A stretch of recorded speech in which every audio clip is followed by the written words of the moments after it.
जहाँ जाना चाह रहे होंगे वो हम सरकार उनकी मदद कर रही है। हमने पथ परिवहन निगम की छोटी बसेज लगाने के लिए भी कहा है कि जहाँ भी भेजी जा सकती हैं, किसी के पास अगर गाड़ी की दिक्कत हो गई है, कोई प्रॉब्लम हो गई है या खाने की दिक्कत है, होटलियर से भी कहा गया कि कोई किसी को जबरदस्ती मत निकाले। ये अतिथि देवो भव की भावना से चलने वाला प्रदेश है और इसलिए हम सबको उस समय तक अपने पास हिफाजत से रखेंगे जब तक उनके निकलने का रास्ता साफ हो। अब जैसे मौसम खुलेगा तो काफी जो है लैंडस्लाइड होगा, कुछ जगह जो है मलबा गिरेगा, उसको क्लियर करने के लिए काफी मशीनरी लगाई गई है। हिमाचल प्रदेश में भारी बारिश ने जमकर तबाही मचाई हुई है और प्रदेश में नदी के किनारे में बने होटल और घर ताश के पत्तों की तरह बह गए और इसके अलावा नदी के तेज बहाव में पुलों के बह जाने के भी काम वहीं गुणवत्ता पर सवाल खड़े कर दिए हैं और तबाही के बाद हिमाचल प्रदेश सरकार भी नींद से जागते हुए नजर आ रही है। हिमाचल प्रदेश के कृषि मंत्री चंद्र कुमार ने कहा है कि सरकार आने वाले कैबिनेट में नदी किनारे हो रही अवैध गतिविधियों पर रोक लगाने पर चर्चा करेगी। वहीं मंत्री ने कहा कि अवैध निर्माण की वजह से हादसों में बढ़ोतरी हुई है।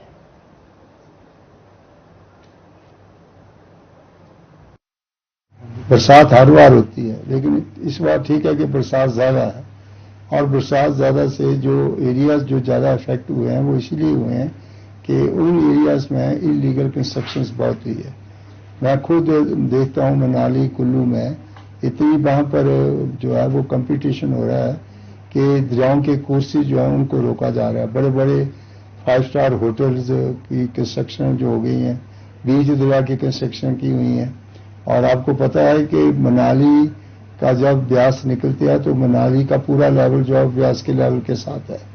ऊपर का जितना मक निकला है जिसकी डिस्पोजल ठीक ढंग से नहीं हुई है, जो टनल बनी है, उससे क्या हुआ है कि ब्यास नदी का कोर्स जो है वो गहरा होना चाहिए था, वो ऊपर को आ गया।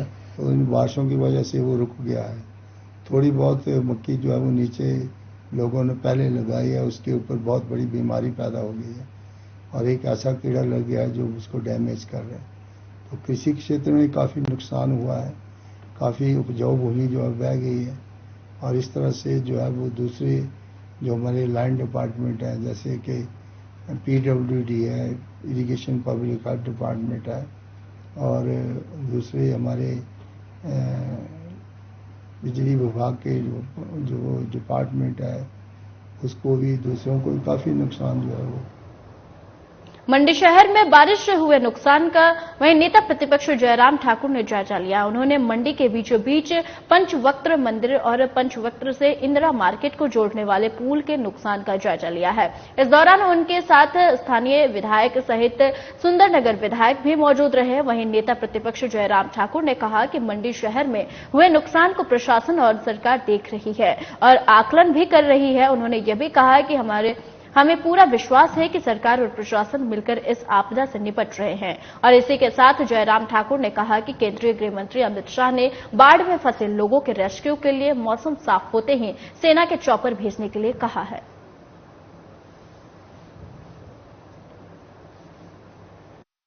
तो दहशत में है, चिंता में है, क्योंकि ऐसा मंजर कभी उनने अपने जीवन में ना सुना था ना देखा और स्वाभाविक रूप में लोग जो हैं वो बहुत बड़े सारे नज़ारे को देख करके दहशत के माहौल में हैं और कुछ कहने की स्थिति में नहीं हो पा रहे हैं कि क्या होगा। और जो मकान जहाँ पर खासतौर से ब्यास नदी के किनारे हैं तो उसमें दरारें आनी शुरू हो गई है, जिसके कारण वहाँ अब आने वाले समय में रहने लायक रहेंगे वो मकान की नहीं रहेंगे। ये भी एक विषय लोगों के लिए चिंता का बना है। तो अगर नहीं रहेगा तो सूरत में जाएंगे कहाँ?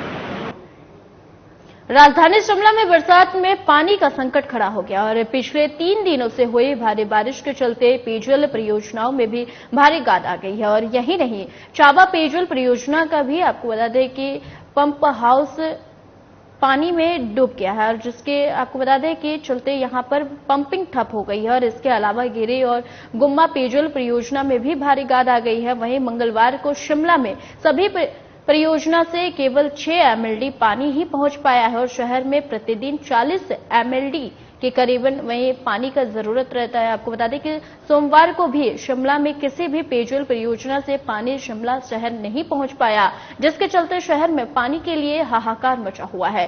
हालांकि जल निगम की ओर से पानी के टैंकरों के द्वारा पानी की सप्लाई की जा रही है।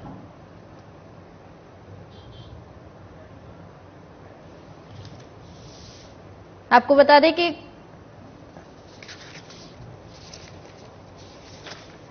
खबर राजधानी शिमला से है, जहां बरसात के पानी का संकट खड़ा हो गया और पिछले 3 दिनों से हुई भारी बारिश के चलते पेयजल परियोजना में भारी गाद आ गई है। आपको बता दें कि यही नहीं, चाबा पेयजल परियोजना का पंप हाउस पानी में डूब गया है।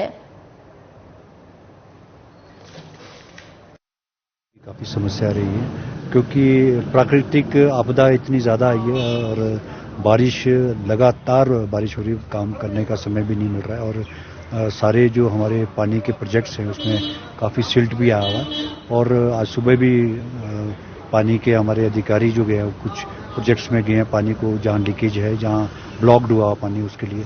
और बाकी हम दूसरे उसके माध्यम से अब जो हमारे पास सुविधा है जिसको हम लोगों को देना चाह रहे हैं, उसमें टैंकर के माध्यम से हम मैक्सिमम एरिया कवर करना चाह रहे हैं। और उसमें हमने प्राइवेट टैंकर भी हायर किए हैं। प्राइवेट टैंकर जहाँ लोकेलिटी में जहाँ बड़ा टैंकर नहीं जा सकता वहाँ छोटे छोटे टैंकर्स के माध्यम से भी पानी दे रहे हैं।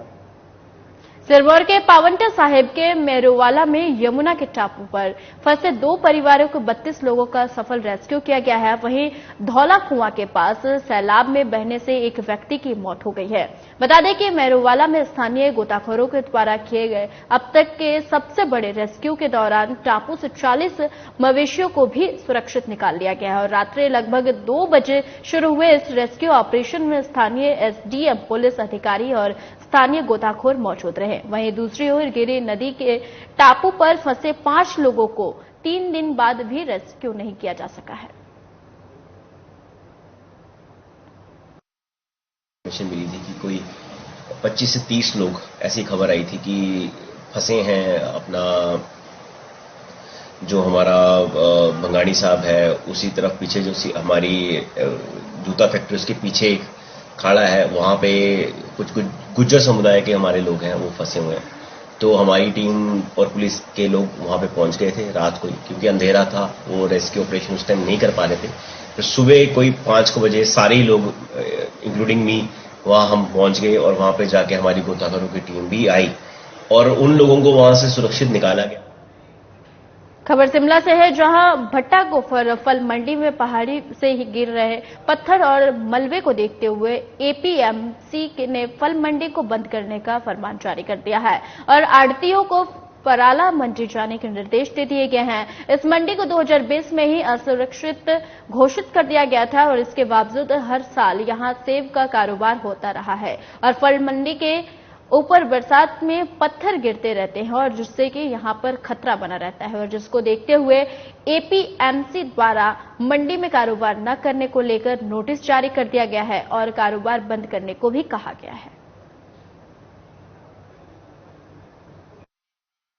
मंडी थी ये अनसेफ घोषित कर दी गई थी क्योंकि ऊपर जो पहाड़ी है उसमें जला रहे। तो हमने हमारे जो आरती भाई है उनसे अनुरोध किया कि आप जो है यहाँ से शिफ्ट हो जाए। उनको हम पहले शिफ्ट कर रहे हैं ताकि किसी तरह की कोई कैजुअलिटी ना हो और आरतियों को कोई किसी तरह का नुकसान ना हो। फल मंडी की स्थिति अभी थोड़ा संतोषजनक नहीं, क्योंकि कभी भी पहाड़ी दरक सकती है क्योंकि बारिशें बहुत ज्यादा हो रही है। तो मेरा आरती भाइयों से भी अनुरोध है कि इस तरह कोऑपरेट करें। हम उनको पराला भेजेंगे ताकि वहाँ पे अपना रोजगार जो है चालू रख सकें।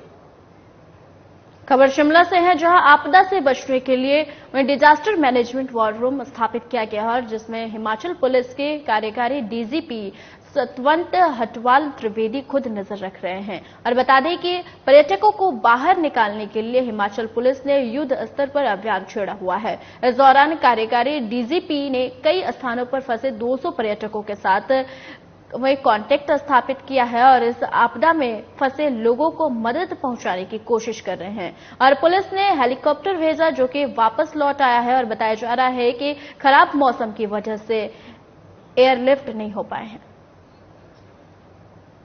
देश के अलग अलग कोने से ये खबरें आ रही थी और मैसेजेस आ रहे थे, फोन कॉल्स आ रहे थे कि लोगों के परिजन यहाँ हिमाचल में फंसे हुए हैं और लोग चिंतित हो रहे थे, तो हमने सोचा कि best way to reach out to people, the families, is कि हम साइबर स्पेस का यूज करें और सोशल मीडिया फास्टेस्ट वे है टू रीच एवरीबडी। तो यहाँ पे हम लोग ने 4 कंट्रोल रूम में इमरजेंसी नंबर्स सेटअप किए हैं जो बाहर लगाए गए हैं, आप देख सकते हैं, और सब लोग अपने मोबाइल्स भी यूज कर रहे हैं।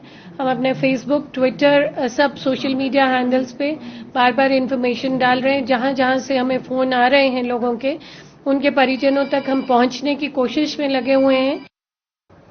हिमाचल के बुलेटिन में फिलहाल के लिए इतना ही। मुझे दीजिए इजाजत। नमस्कार।